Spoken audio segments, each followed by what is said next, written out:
Bueno, gracias a los que se sumaron al seminario. Este es el segundo seminario de la red del cerebro cuidador, la recientemente creada red. Y bueno, y la idea es empezar a conocernos entre quienes integramos la red. Y el, las- el, el seminario pasado lo dio Marta Antonelli, ahora el segundo seminario lo va a dar María Josefina Escobar. Eh, yo la voy a presentar, pero sentite libre, Josefina, de presentarte o agregar cualquier información que resulte interesante. María Josefina es profesora asociada de psicología y doctora en psicoterapia. Trabaja en la Universidad Adolfo Ibáñez. Ha trabajado en varios países porque originalmente se recibió de psicóloga en la Universidad Católica de Cuyo en Argentina. Luego hizo un magíster en psicoterapia en la Pontificia Universidad Católica de Chile. Luego un magíster en psicología clínica infanto-juvenil en la Universidad de Chile. Y finalmente recibió su título de doctora en psicoterapia en un programa conjunto de la PUC y la Universidad de Chile y la Universidad de Heidelberg en Alemania. Y sus líneas de investigación se orientan a temáticas de apego, parentalidad, experiencias tempranas adversas y neurodesarrollo, que son todas temáticas que esta red busca abordar. Y hoy nos va a contar sobre su trabajo en burnout parental. Bueno, gracias por dar esta charla, Josefina. Bienvenida. No, gracias Daniel, y gracias a las personas que están conectadas. Bueno, agradecer el espacio para poder conocernos un poco más y pensar en posibles colaboraciones entre nosotros.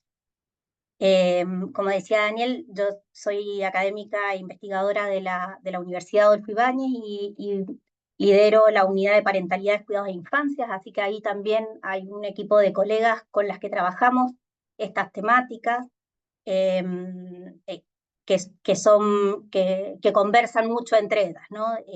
Aparte, yo tengo el foco en los últimos años puesto en el burnout parental, que ahora les voy a contar un poco de qué se trata, pero dentro del equipo tenemos colegas que trabajan en temáticas de trauma complejo, de coparentalidad, ¿no es cierto?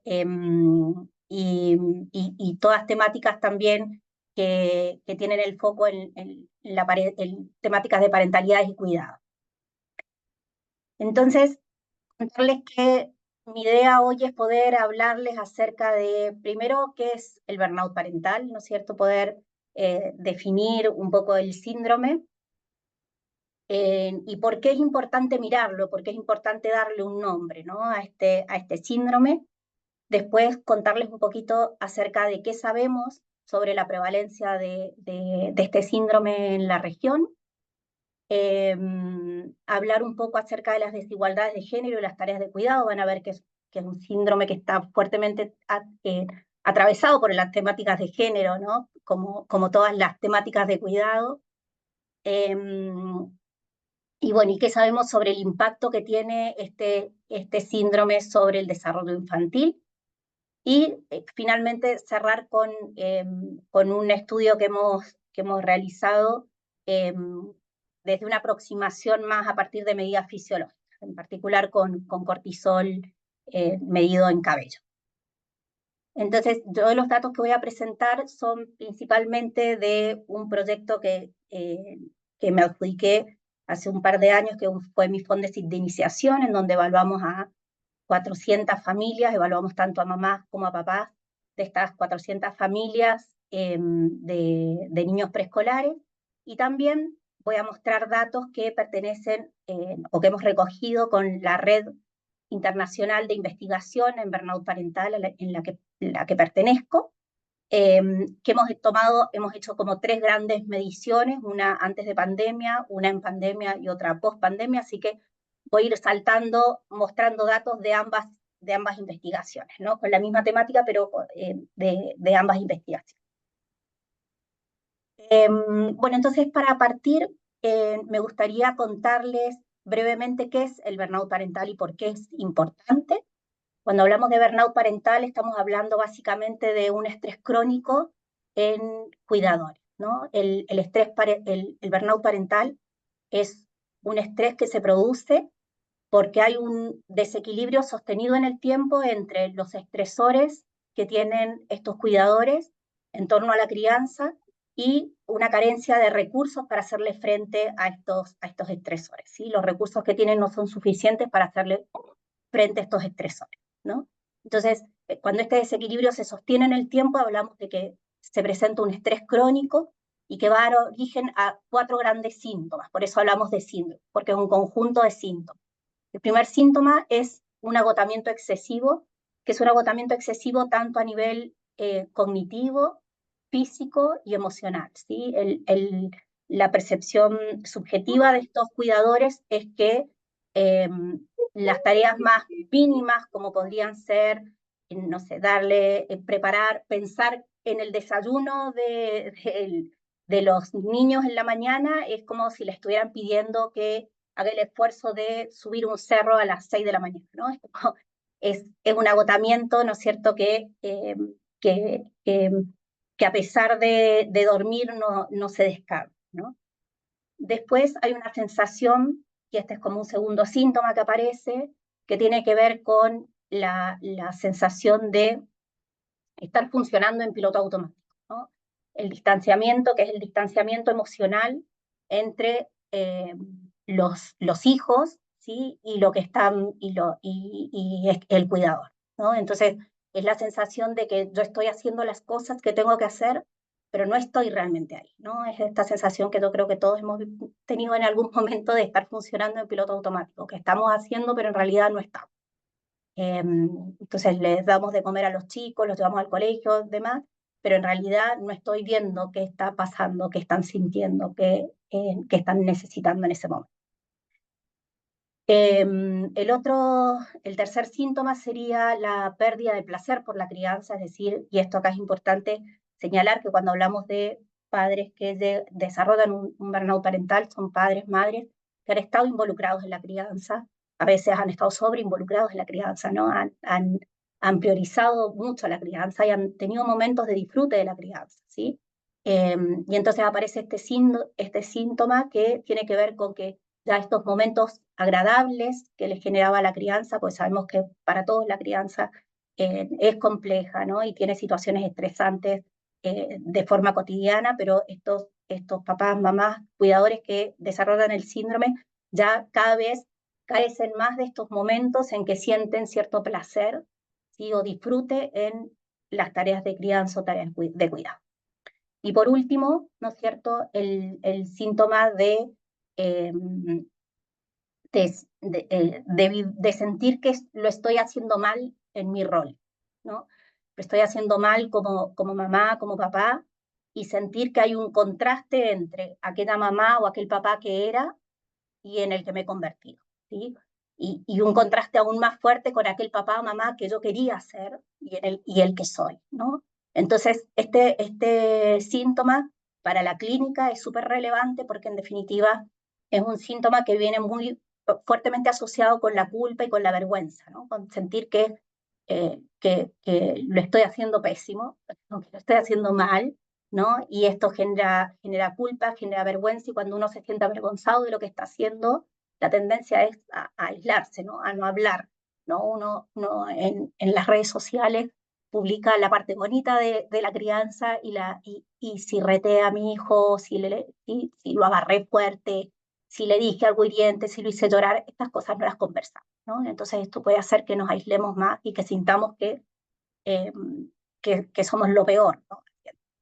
Entonces, estos 4 grandes síntomas, si acá hay papás o mamás escuchándome, probablemente todos como papás y mamás lo hemos sentido. Todos nos hemos sentido excesivamente cansados en algún momento, todos nos hemos sentido en algún momento funcionando en piloto automático, todos hemos sentido a veces que lo único que queremos es estar en una isla desierta, ¿no es cierto?, lo más lejos posible de alguien que esté llamando mamá, mamá, ¿no?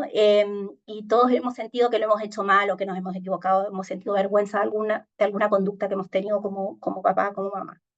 La diferencia entre esa experiencia, que es más bien común a la maternidad, a la paternidad, y lo que acabo de describir como un síndrome tiene que ver con que no se trata de un mal día o de una mala semana, ¿sí? Sino que estos síntomas aparecen para quedarse, ¿no? Es la tónica de todos los días, ¿no? Y empieza a generar, a su vez, consecuencias negativas, ¿no? Y estas consecuencias negativas son consecuencias a nivel personal. Se ha estudiado que este síndrome se relaciona fuertemente con la irritabilidad, con la culpa, con la vergüenza, con trastornos del sueño, principalmente con el insomnio, ¿no? Que aparece mucho pensamiento de rumiación, que hace que uno duerma mal, que además está muy agotado, que genera todo un círculo vicioso porque está muy agotado, entonces tiene menos recursos para reaccionar frente a los niños, entonces puede reaccionar mal, y esto genera culpa, y esto genera más rumiación, y esto genera dificultad para dormir, ¿no? Y así vamos incrementando ese círculo negativo vicioso, ¿no? Después síntomas físicos, porque se ha visto que hay una desregulación del eje HPA, tiene que ver con el estrés justamente, entonces personas que, por ejemplo, frente a situaciones estresantes les da jaqueca o problemas estomacales, bueno, esto empieza a ser más reiterado. Eh, Aparece también asociado a consumo de alcohol, ¿sí? U otras sustancias que permitan, ¿no es cierto?, como eh, desconectarme un poco más de lo que estoy haciendo. Entonces, en la noche, en vez de tomarme una copa de vino con la cena, me tomo 3 copas de vino para sentir que, pucha, puedo bañar, cambiar y acostar a los niños, ¿no es cierto?, estando un poco más relajada. Entonces empiezan a haber ciertas conductas súper nocivas y que buscan de alguna manera evadir esto que estoy viviendo en este contexto. Aparece también la ideación suicida, sobre todo una ideación suicida más pasiva, que tiene que ver con esta idea de me gustaría dormirme y no despertar más, ¿no? Porque y este síntoma que es tan grave aparece porque básicamente la diferencia, por ejemplo, del burnout laboral, en donde yo puedo fantasear con abandonar mi trabajo y ponerme a trabajar en otra cosa, cuando uno es madre o es padre, ¿no es cierto? Lo que abarca este rol de madre o padre dentro de la identidad suele ser muy, muy grande, ¿no? Entonces, para dejar de ser madre, ¿sí? Tengo que dejar de ser, ¿no? Este es un poco lo que hay en el trasfondo de esta ideación suicida, y bueno, y las ideaciones de fuga, ¿no? El querer soltarlo todo, ¿no es cierto? Y largarse, ¿no? Y abandonarlo todo. A nivel interpersonal, cuando hay pareja parental, aparece más distancia en la relación, más conflictos en la relación, y aparece la infidelidad, ya sea como una idea recurrente o como un acting, ¿no? Y por último, ¿no es cierto?, para quienes trabajamos en temáticas de infancia, uno de los puntos eh, que nos interesa mucho en términos de poder trabajar en la prevención y en la intervención de esta temática es que se ha visto que tiene un impacto directo, ¿no es cierto?, en los niños, ¿no? Porque hablamos de un impacto en la calidad del cuidado, y dentro de las consecuencias que se ha visto en los niños aparece la negligencia de necesidades afectivas, educativas, físicas, aparece la violencia, verbal primero y física después, y esto porque en definitiva tenemos papás, mamás, eh, cuidadores que están muy cansados y que tienen este otro síntoma que es el distanciamiento emocional, ¿no? Entonces, una situación estresante cotidiana, como puede ser, no sé, mi hijo hoy no se quiere poner el pijama, si yo me siento bien, si yo estoy bien, puedo invitarlo a que hagamos una competencia, a ver quién se pone primero el pijama, o relajarme y dejarlo que hoy duerma sin pijama, que se duerma con la ropa que tiene puesta si quiere, o tratar de negociar, bueno, si te pones el pijama, entonces te dejo, leemos otro cuento, ¿no? Como que salen recursos para eso.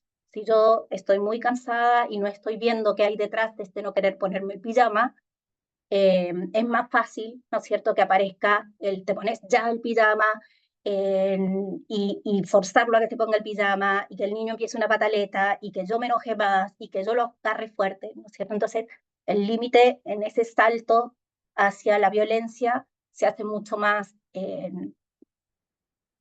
frágil, ¿no? Y esto después hace que esta papá, esta mamá, este cuidador que pasó ese límite, que transgredió ese límite, ¿no es cierto?, se sienta mucho más culpable, ¿no es cierto?, se sienta mucho más mal respecto de cómo lo está haciendo. También se ha visto que se asocia a sintomatología conductual. Ahí les voy a mostrar un estudio que hicimos, lo mismo que con que hemos visto, hemos observado nosotras que predice peor desempeño en las competencias parentales, que también les voy a mostrar en cuáles competencias parentales en particular, y altos niveles de cortisol en cabello, que también esos son datos que se los voy a mostrar más adelante. Pero ¿qué sabemos de la prevalencia en la región? Como yo les contaba, participo de una red internacional en donde hemos ido tomando datos del burnout parental. El burnout parental tiene una escalita de 21 ítems, de 23 ítems, perdón, que permite, ¿no es cierto?, ver el grado de burnout parental, ¿no es cierto? Uno lo puede mirar como un continuo, lo puede ver como categorías. Entonces, mirándolo como en ese continuo, desde la red se han levantado datos antes de la pandemia, en pandemia y post pandemia. Los datos de post pandemia todavía se están trabajando en ellos, así que todavía no está publicado, pero si miramos los datos, este es el mapa de los países que participaron en la primera ola y este es el mapa de los países que participaron en pandemia. Si se fijan, acá en esta escalita podemos ver cómo en la medida en que se intensifica el color, aumenta la prevalencia del síndrome, ¿no? Entonces, si observamos acá, en casi todos los países, ¿no es cierto?, de la red, aumentó el burnout parental en pandemia, ¿sí? Y esto es esperable porque, en definitiva, decíamos que el burnout parental se produce por este desequilibrio entre los estresores y los recursos, ¿no? En pandemia las familias se vieron súper afectadas en términos de las distintas restricciones que se pusieron, ¿no? Entonces, sacamos los colegios, sacamos los jardines infantiles, sacamos a los abuelos, que, ¿no es cierto?, son súper fuertes aliados de la crianza, y los dejamos 24/7 en la casa, a toda la familia, haciendo teletrabajo, teleescuela, como todo, ¿no es cierto? Entonces les aumentamos los estresores, les quitamos recursos, entonces la probabilidad fue un caldo de cultivo, ¿no es cierto?, para que aparecieran como muchos más casos, ¿no es cierto?, de padres, madres, cuidadores, ¿no es cierto?, con puntajes altos en burnout parental.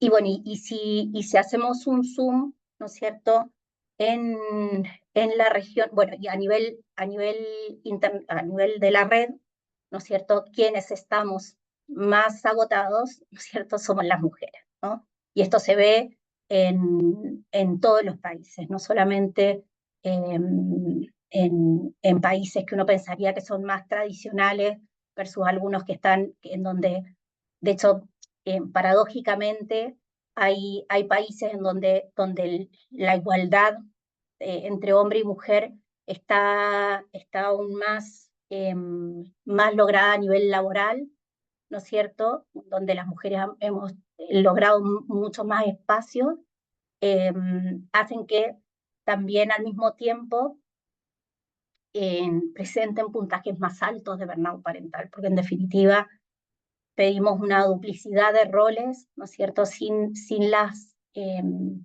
los recursos para hacerle frente a este doble estándar que estamos pidiendo, ¿no? Que trabajemos como si no tuviéramos hijos y que criemos como si no estuviéramos trabajando afuera, ¿no? Entonces, eso lo seguimos viendo, ¿no es cierto? Y si se fijan, Otra característica que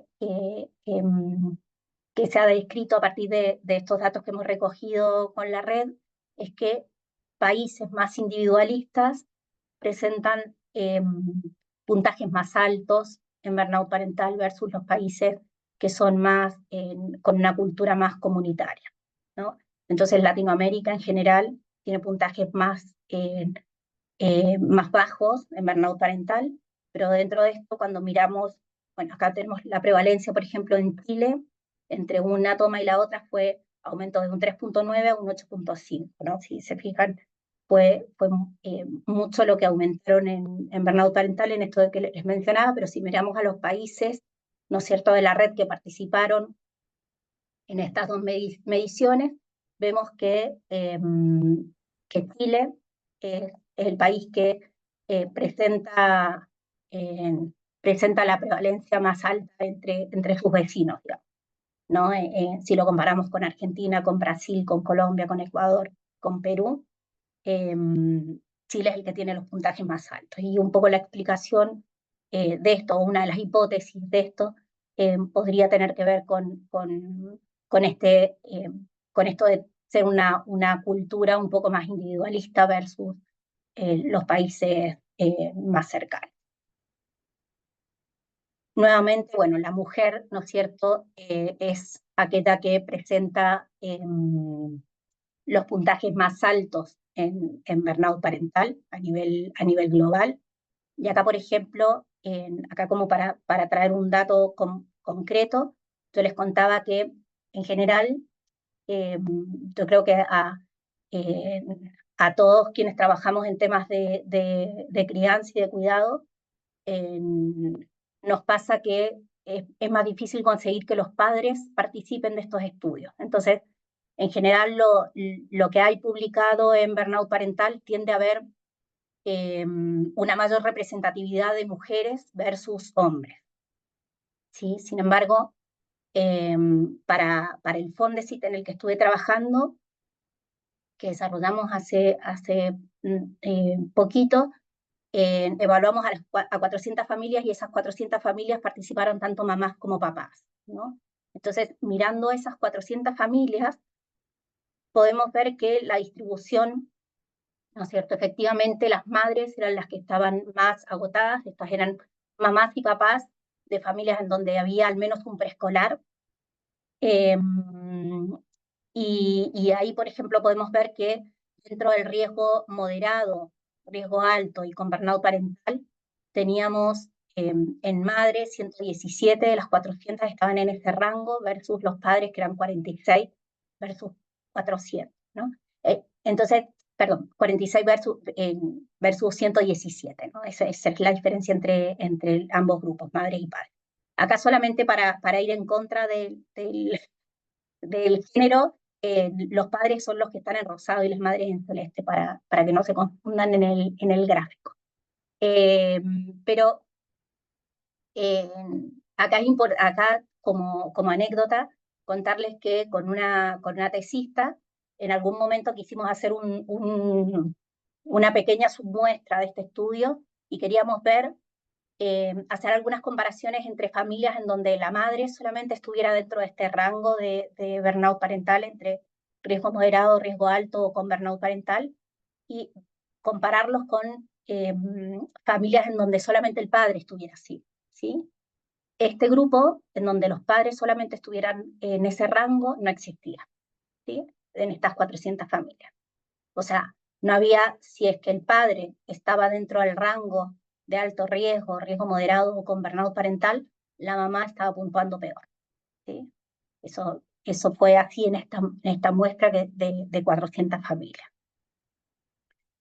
Y después si miramos solamente las mamás chilenas del estudio, de los datos que hemos levantado para la red internacional, ¿no es cierto? En los distintos momentos, ¿sí? Esto es 2018, antes de la pandemia, esto es en pandemia, el 2020, y el 2024, post pandemia, vemos que a pesar de que, a ver, el rosado es el burnout parental, ¿no es cierto? A pesar de que el burnout parental se redujo, que era lo que se esperaba, porque hemos abierto, volvimos a tener familias nuevamente con los recursos que tenían habitualmente y bajamos los estresores.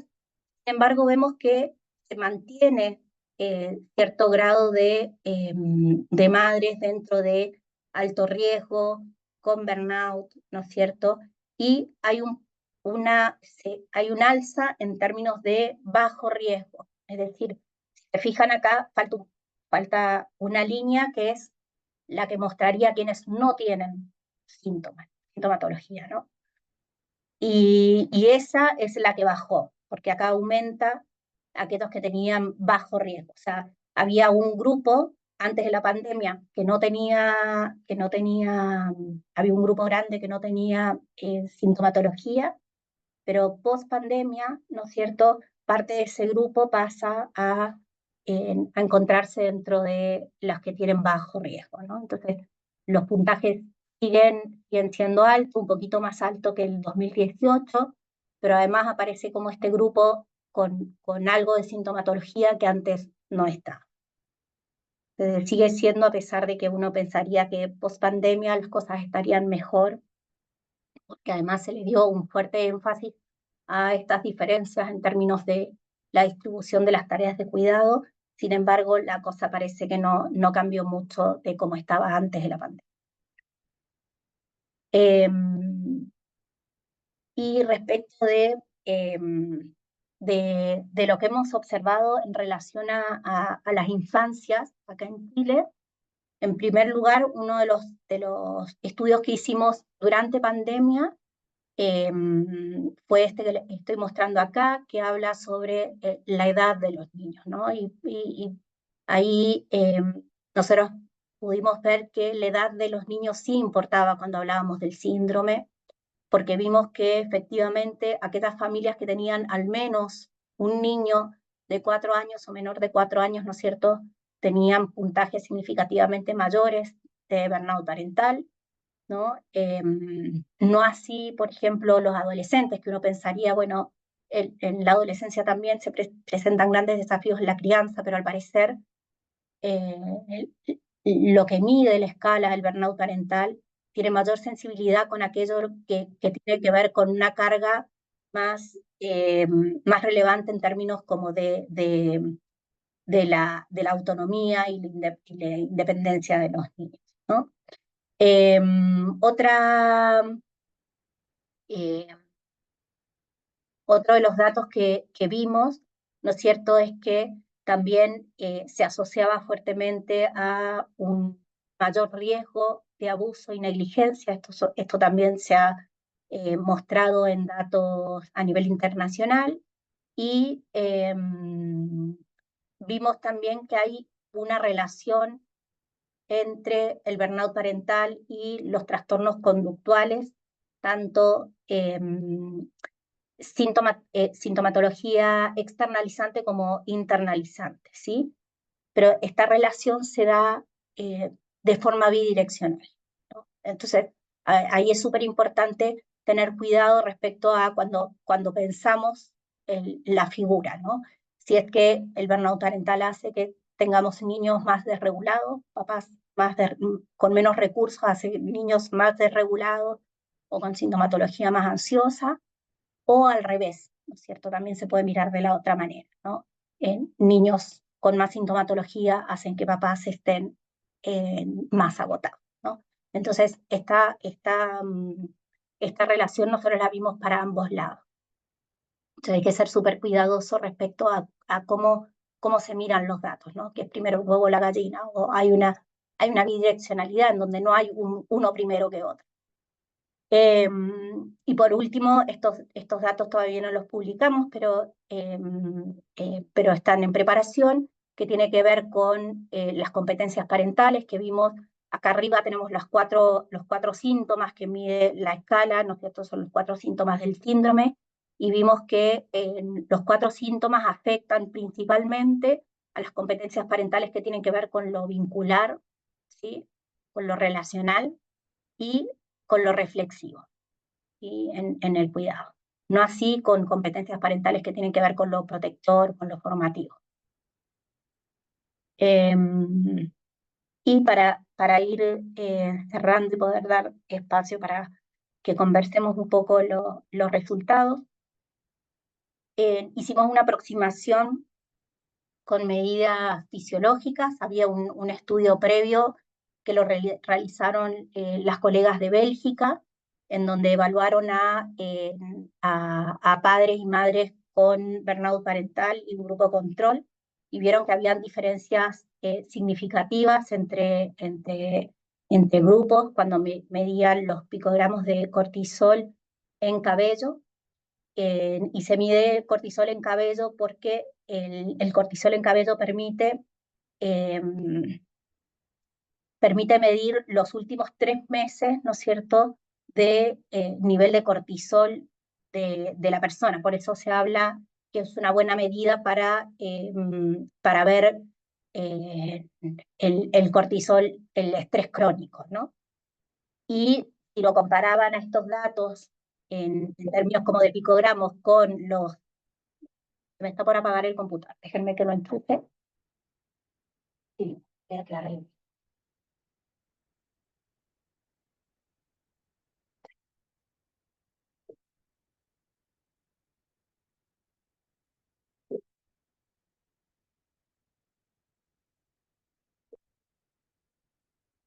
Disculpen que si no, se me iba a quedar justo en el cierre.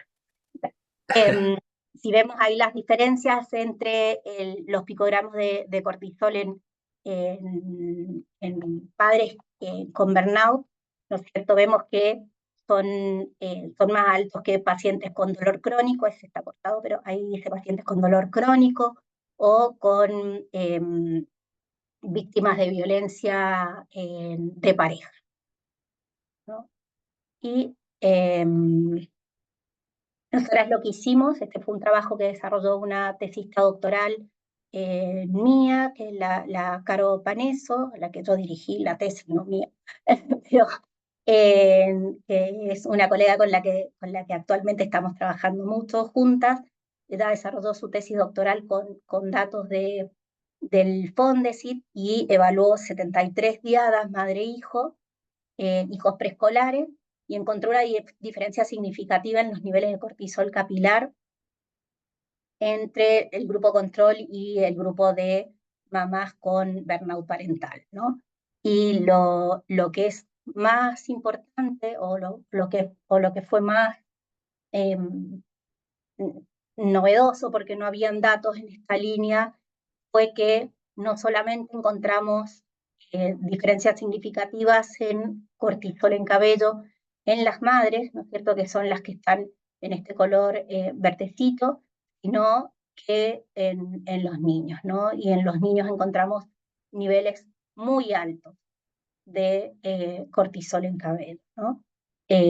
Superiores a los que están reportados en la literatura internacional, incluyendo muestras clínicas, ¿no? Y excediendo el rango de referencia esperado para su edad, ¿no? Y esto es una ventana, ¿no es cierto?, que se nos abre en términos de seguir investigando, porque, eh, porque sabemos que los niveles de cortisol en un cerebro en desarrollo, ¿no es cierto?, puede tener impacto a largo plazo en el neurodesarrollo. Entonces, creo que es súper relevante hacer esta mirada, porque eventualmente a veces cuando pensamos en experiencias adversas tempranas o en calidad del cuidado, estamos pensando a veces en situaciones más extremas de pobreza, de maltrato, de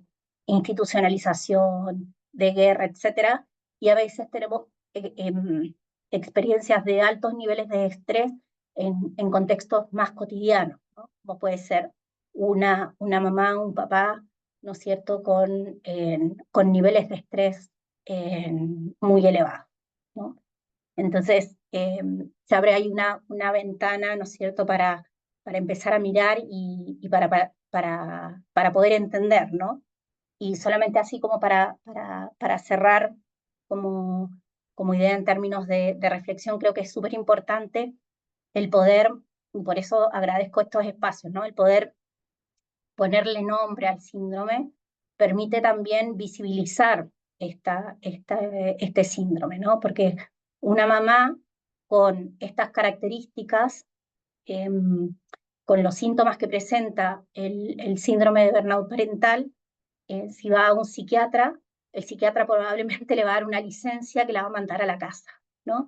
Entonces, que es justamente el lugar que le genera mayores niveles de estrés, y el espacio laboral puede ser un lugar, ¿no es cierto?, de un espacio protector, ¿no? Hay, eh, el trabajar fuera de la casa puede ser un espacio protector, la coparentalidad se ha visto que es un espacio protector, ¿no? Y sabemos que es un síndrome, además, que se presenta de forma transversal en distintos contextos, y que tiene mucho que ver con las características de personalidad de las madres, los padres. Entonces, eso, ¿no? Como la importancia de poder seguir mirando, seguir estudiando eh, el síndrome. Ahí cierro con el equipo que está detrás de estos datos, las colegas de la red internacional, acá abajo Pia Santelice, Pablo Pérez, Daniela Ollarse, que son quienes del equipo de Chile trabajan dentro de la red, y Eduardo y Carolina, que han trabajado conmigo en el fondo.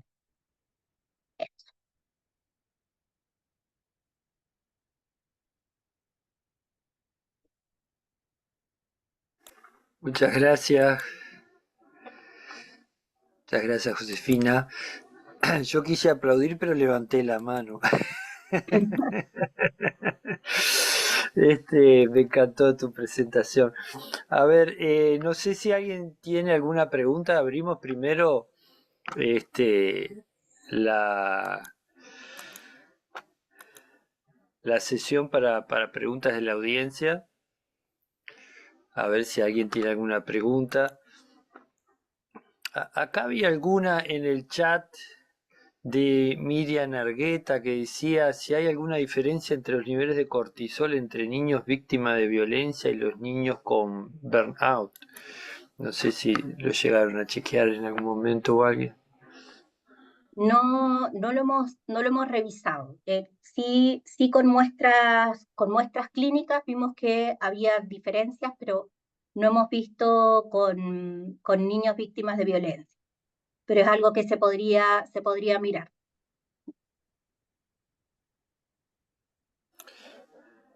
Gracias, Josefina. Interesante tu presentación. ¿Me permite, profesor Daniel? Me Sí, pasé a claro. su orden. Me pareció interesantísimo estas mediciones de cortisol, que entiendo yo miden el cortisol crónico en el caso del cabello, ¿eh? Y en el caso de las mamás con los bebés, también pareció que en el nivel, en los grupos que que han sido categorizados como en riesgo, parece ser que en los bebés está mayor, aparece más incrementado los niveles de cortisol, mientras que en aquellos con burnout parental, mamá-bebé parecen estar bien elevados, muy parejos, digamos. En el caso de los que están en riesgo, son los bebés los que lideran, digamos, la, eh, la medida. No sé si esa interpretación es en base a los perfiles distintos o la significancia fisiológica que puede tener el cortisol elevado para el bebé y para la mamá. Allí, esa parte. A ver, en Ah, no, este, yo he interpretado mal. Es la mamá mayor que el sí, bebé. es la mamá La que está. mamá mayor que el Sí, bebé. sí, Sí, la mamá es la que está más, la que puntúa más alto. es verdad, es verdad. Sí, es en el Yo he visto más. grupo de mayor riesgo, las que los niños están más altos. Sí, los que están mayores. Sí. Ok, gracias. Yo tengo varias preguntas que me parecen interesantes poner en contexto. Una es cómo ustedes se controlan o de alguna manera evalúan o descartan padres que, por ejemplo, puedan entrar dentro de lo que sea la categoría de depresión o desórdenes de ansiedad? ¿Cómo hacen eso? A ver, nosotros para el estudio,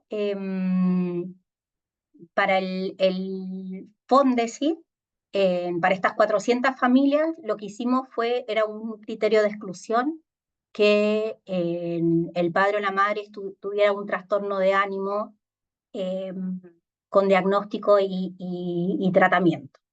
Pero además de eso, evaluamos, eh,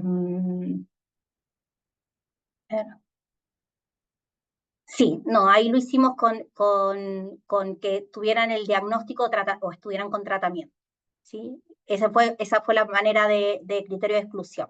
También otro criterio de exclusión era que se utiliza en los datos que juntamos de la red, es que los padres, madres que participan tienen que ser papás, mamás con hijos mayores de 18 meses, ¿sí? Para evitar la confusión con depresión postparto, que ese es otro diagnóstico diferencial que hay que hacer. Eso, y lo que estamos haciendo en unos datos que estamos recolectando o que vamos a recolectar ahora es también aplicar una escala de depresión, ¿sí? Porque efectivamente esa es una de las preguntas que se nos ha abierto y que ese es un proyecto para el que estamos postulando ahora, que justamente ver cómo se da esta relación entre depresión y burnout parental, porque no hay estudios, todos los estudios que hay en burnout parental son transversales, es como la foto de ahora, ¿no? Y no hay estudios longitudinales. Entonces, lo que queremos hacer es hacer un estudio longitudinal en donde miremos burnout parental, que el criterio de exclusión sea que tengan un trastorno de ánimo, pero si vamos a estar evaluando depresión, porque queremos ver cómo se da esa relación, porque un poco lo que vemos en la clínica es que hay madres, principalmente, que terminan desarrollando una depresión, porque la diferencia, el criterio del diagnóstico diferencial entre el burnout parental y la depresión es que estos síntomas que aparecen se encapsulan a todo lo que tiene que ver con la crianza y tareas de cuidado, ¿no? Pero se puede ver en la clínica que esto puede ir en aumento y empezar a ocupar otras áreas, ¿no es cierto?, y desarrollar una depresión. Entonces lo que queremos ver es qué pasa con esas mamás que desarrollan la depresión y qué pasa con estas mamás que en definitiva logran recuperarse o logran mantenerse estables con este síndrome solamente, ¿no? Entonces, esa es una pregunta de investigación que tenemos como abierta y que queremos seguir explorando, ¿no? Porque se ha visto que existe efectivamente una relación y aparece esta relación entre la sintomatología depresiva, ansiosa, el estrés, un estrés general también, ¿no?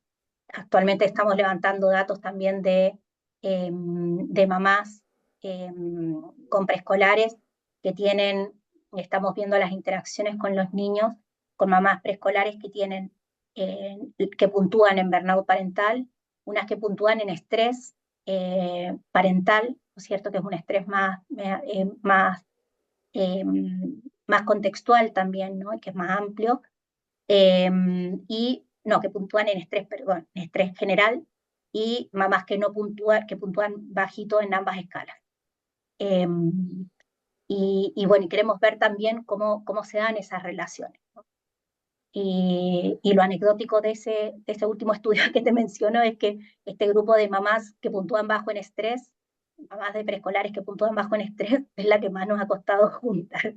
Llevamos así como 9 mamás, es como las mamás unicornio, que no tienen estrés, no ha sido, pero súper difícil. Las con burnout y con estrés general las hemos logrado captar rapidísimo, pero claro, sin Pero con estrés bajo nivel de estrés se complica. se complica. No, y sería interesante también explorar, capaz que ya lo están haciendo, la infancia, ¿no? Con con algunos escalas psicométricas, evaluar traumas de infancia o cosas así, o mismo su propia parentalidad, los padres, cómo fue su propia, cómo recibieron la parentalidad ellos mismos, las madres Bueno, mismas. el Padres, sí. estudio, esa tesis doctoral que les mostraba con Ujú. cortisol, ahí Carolina evaluó con la escala de experiencias adversas a las 73 mamás, y claro, efectivamente aquellas que puntuaban más alto en burnout parental eran las que puntuaban también más alto en experiencias adversas tempranas, ¿no? Las experiencias adversas Ujú. tempranas parece que Claro. atraviesan Sí. Es también. esperable y eso también puede desregular toda la respuesta al estrés y ese tipo de cosas que ya conocemos. Sí. Muy interesante. No sé si alguien más tiene alguna otra pregunta. Si no, yo quería comentar algo también. Me pareció muy interesante la gráfica esa que mostraste creo que era durante el COVID o post-COVID, ese mapa, digamos, que mostraba y que coincidía que los países de alguna manera, no sé si decir más desarrollados, un poquito más con nivel económico alto, mostraban más burnout parental. Y bueno, ahí viste que siempre se pueden entrar muchas cosas sociales también, que es parte de lo que es bueno también incorporar todos estos trabajos. Y yo me preguntaba si es un poco más la postura individualista como tú planteabas, o puede ser dos alternativas que te quiero preguntar. Una probablemente capaz que ya la puedes descartar y la otra no sé. Una es que siempre se dice que los países un poquito más desarrollados en estas cosas siempre tienen registros mejores y entonces por eso los números dan más altos. Ese es un argumento que se usa prácticamente en todas las cosas.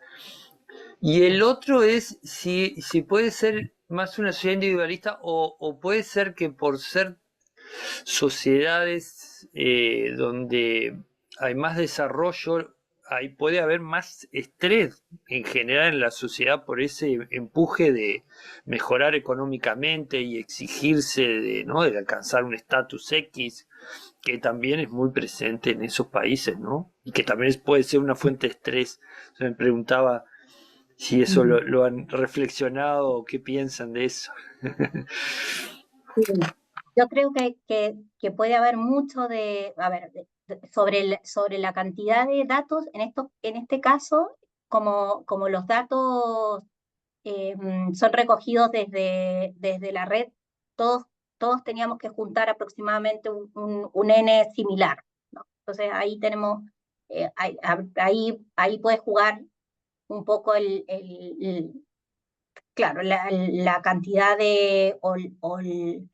lo heterogéneo de repente de las muestras y demás, que mayor accesibilidad a las muestras y demás en países más desarrollados versus otros, ¿no?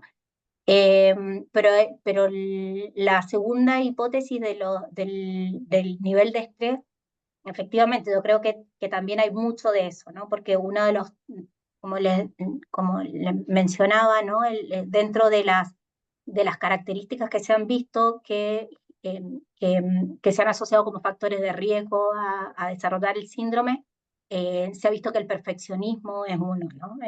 O sea, el nivel de exigencia que me pongo, ¿no es cierto?, es un factor de riesgo importante, ¿no? Y entonces, este nivel de demanda respecto a lo que es ser un buen padre o ser una buena madre o ser una madre exitosa, ¿no? Eso también atraviesa el tema del estrés como cuidador, ¿no? Entonces probablemente este tema como del nivel de exigencia, del acceso al conocimiento de lo que debería ser correcto, ¿no es cierto?, los distintos mandatos y demás, eh, evidentemente, claro, podría estar ahí atravesando eso, ¿no? Eh, Sí, de hecho, cuando miramos los datos, una de las cosas eh, que pasó mucho sobre todo en los estudios que se levantaron desde acá, ¿no? En pandemia, es que el acceso a la gente que respondía a estos cuestionarios y demás tendía a ser gente de nivel socioeconómico medio alto, alto, con formación académica de posgrado, ¿no? Como con gente como con mucho, con un nivel, con un estándar en términos como de exigencia de vida, ¿no? Que hace que también este nivel de exigencia se atraviese a toda la área de su desarrollo, ¿no? Entonces también ahí vemos una cosa que por ahí otras escalas como las escalas de estrés parental, que ven como un estrés un poco más agudo, más del momento, se ve que lo contextual permea más, ¿no? El tener más carencias en términos de vulnerabilidad contextual o social, permea más en el estrés, en las escalas de estrés parental versus en esta de burnout parental, en donde al parecer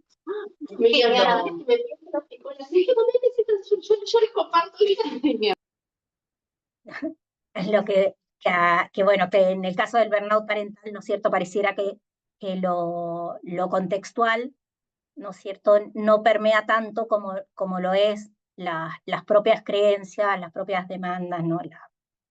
Em, las características de personalidad, ¿no? Eso. Profesor Daniel, Genial, hay sí. preguntas en el chat. No sé A si ver. Rosy está conectada. Rosy, ¿quieres comentar por el micrófono tu pregunta? Perdón, estoy en un área un poco concurrida. No sé si me escuché bien. Sí. Ok. Felicidades, doctora Josefina, qué bonito trabajo. Mi duda, digo, sé que no es lo mismo, los niveles de cortisol medidos en cabello, por lo que decías, y en sangre, pues no refleja lo mismo en cuanto al estrés crónico. Pero ¿tú qué opinarías sobre niveles de sangre, perdón, niveles de cortisol en sangre que son mucho más bajos de esa media? Em, Nosotros no hemos tomado medidas en sangre, y la verdad que tampoco he trabajado yo con medidas en sangre, entonces no sabría bien cómo responder a tu pregunta. Em, es algo que en algún momento pensamos hacer al inicio de esta tesis, pero por un tema de lo invasivo que era la recolección de datos y lo que podía implicar como en términos de la aprobación del comité de ética y demás, se optó por la toma de cabello, porque en sangre queríamos aprovechar de tomar, o Carolina quería aprovechar de tomar otras medidas, no solamente cortisol, pero finalmente lo descartamos. Pero esta es una pregunta que en realidad Carolina podría como responder mejor que yo, ¿no? Yo no he tenido oportunidad de trabajar con medidas en sangre. No sé si Eh, alguien lo- Luego está Amanda. Eh, Amanda, no sé si quiere comentar también. Ella dice, muchas gracias por visibilizar y desarrollar este tema y por compartirnos tu trabajo. Soy terapeuta familiar y últimamente en consulta he recibido muchas parejas con hijos pequeños donde este tema se ve muy presente. ¿Podrías recomendarnos literatura para revisar? Comenta. Sí, yo creo que hay varios artículos que se pueden revisar. Una revisión de los últimos 10 años de estudio del síndrome, que lo realizó Isabel Roskam, donde se hace como un barrido rápido, bueno, del síndrome, de lo que se ha estudiado, de cuáles son em, las, las, eh, cuáles son los puntos que todavía faltan por por seguir estudiando. En términos como de intervención, lo que puedo contarte es que hay muy poquito publicado. Hay estudios que van en la línea de estudios comparativos con grupos en los que se ha trabajado con mindfulness, con terapias cognitivo-conductuales y terapias grupales con un enfoque de autocompasión. Y en realidad han mostrado efectividad las distintas intervenciones, y el factor como común de estas intervenciones tiene que ver con lo grupal. Al parecer, el tema como grupal, el tema de poder conversar con otras mamás, con otros papás, otros cuidadores que tienen experiencias similares, ¿no es cierto? Da en sí mismo, pareciera ser tener un efecto potente sobre el mismo síndrome para trabajar. Y el enfoque tiene que ver con, o una de las intervenciones en las que se trabaja, tiene que ver con mirar poner el foco en este desequilibrio entre los recursos y los factores protectores, los recursos, perdón, y los estresores, ¿no? Y ir mirando estos y ver cómo volvemos, ¿no es cierto?, a ese equilibrio que se pierde en algún punto. Eso un poco en intervenciones, pero si quieren yo puedo dejar mi correo también, y si hay alguien interesado en algún estudio como en particular, me pueden escribir también, y yo feliz de mandarles alguna publicación como más en línea de lo que estén buscando.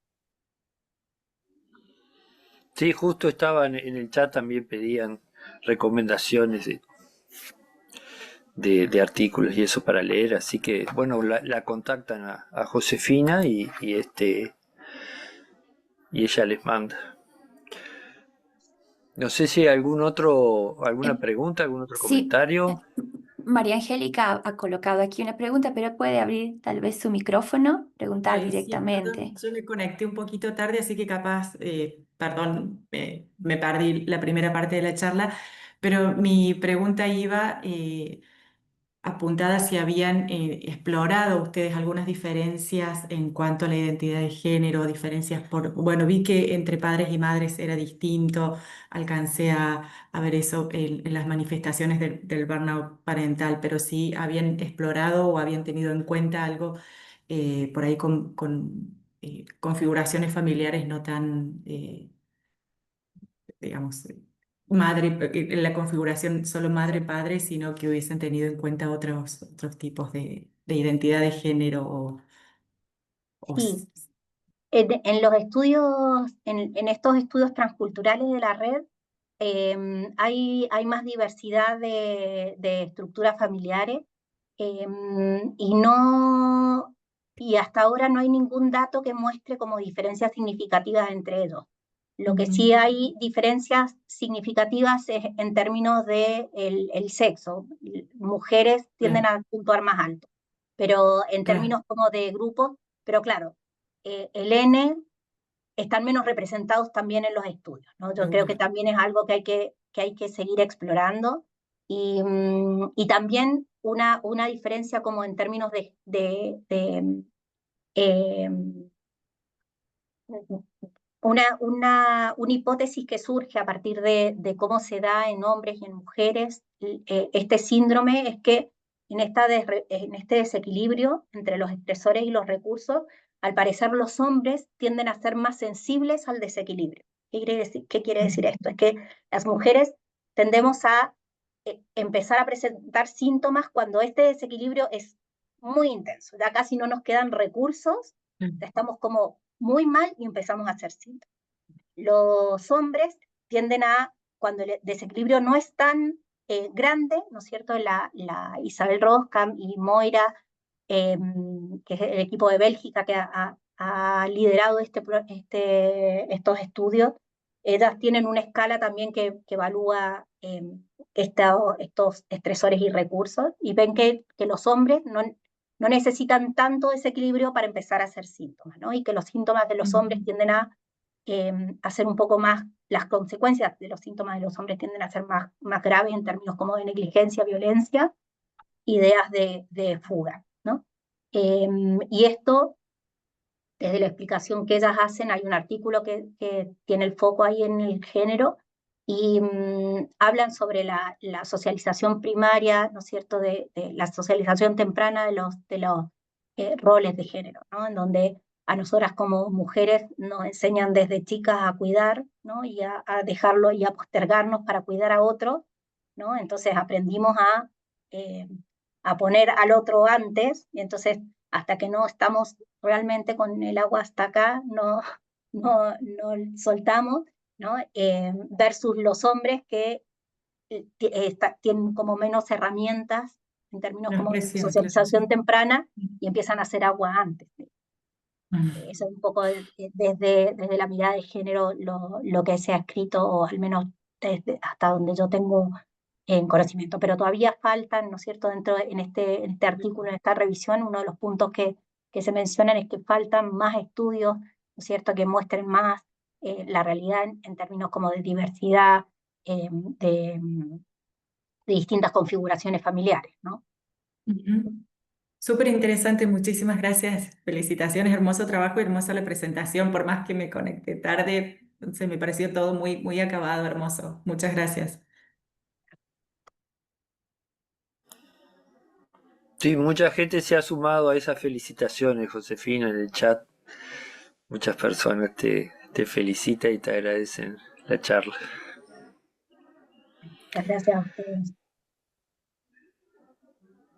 No sé si hay alguien más que tenga alguna pregunta, algún comentario. Si no, daríamos por terminada el seminario. Gracias a Josefina y gracias a todos ustedes los que se conectaron para participar de la charla.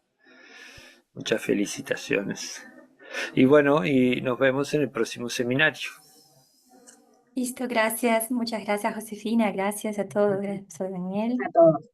Cuídense.